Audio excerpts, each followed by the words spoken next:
शुद्ध ध्यान से कैसे धीरे धीरे मन शांत और शरीर स्वस्थ होता है। एक नगर में आरव नाम का युवक रहता था। उसके पास सब कुछ था, अच्छा काम, धन, मित्र। फिर भी उसका मन हमेशा अशांत रहता था। रातों को उसे नींद नहीं आती, छोटी छोटी बातों पर क्रोध आ जाता। धीरे धीरे उसका शरीर भी कमजोर होने लगा। डॉक्टर ने कहा, तुम्हारा शरीर नहीं, तुम्हारा मन थक गया है। एक दिन वो नगर से दूर एक वृद्ध योगी के पास पहुंचा। आरव ने कहा, गुरुदेव, मैं शांति चाहता हूं, मेरा मन हमेशा भागता रहता है। योगी मुस्कुराए और बोले, कल सुबह मेरे साथ बैठना। अगली सुबह सूर्योदय के समय दोनों नदी किनारे बैठे। योगी ने कहा, कुछ मत करो, केवल अपनी श्वास को देखो। आरव कुछ ही क्षणों में बेचैन हो गया। कभी भविष्य के विचार आते, कभी पुराने दुख। वो बोला, गुरुदेव, मेरा मन तो रुकता ही नहीं।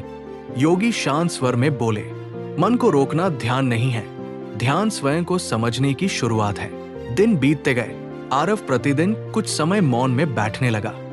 धीरे धीरे उसने अनुभव किया, उसका क्रोध कम होने लगा, नींद गहरी होने लगी और शरीर हल्का महसूस होने लगा। पहले जहां छोटी बातों से उसका हृदय तेजी से धड़कने लगता था, अब भीतर एक स्थिरता रहने लगी। एक दिन उसने योगी से पूछा, क्या ध्यान केवल मन की शांति देता है? योगी मुस्कुराए और बोले, नहीं पुत्र, जब मन शांत होने लगता है तो उसका प्रभाव शरीर पर भी पड़ता है। ध्यान से श्वास संतुलित होती है, तनाव कम होता है, शरीर की ऊर्जा संतुलित होने लगती है और सबसे बड़ा लाभ यह है कि मनुष्य धीरे धीरे स्वयं से भागना छोड़ देता है। आरव मौन हो गया। योगी ने नदी की ओर देखते हुए कहा, ध्यान कोई चमत्कार नहीं, ये धीरे धीरे भीतर जमा अंधकार को देखने की कला है।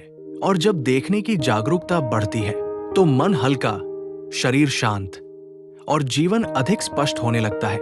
उस दिन पहली बार आरव ने महसूस किया कि शांति कहीं बाहर नहीं थी, वो तो हमेशा से उसके भीतर ही प्रतीक्षा कर रही थी।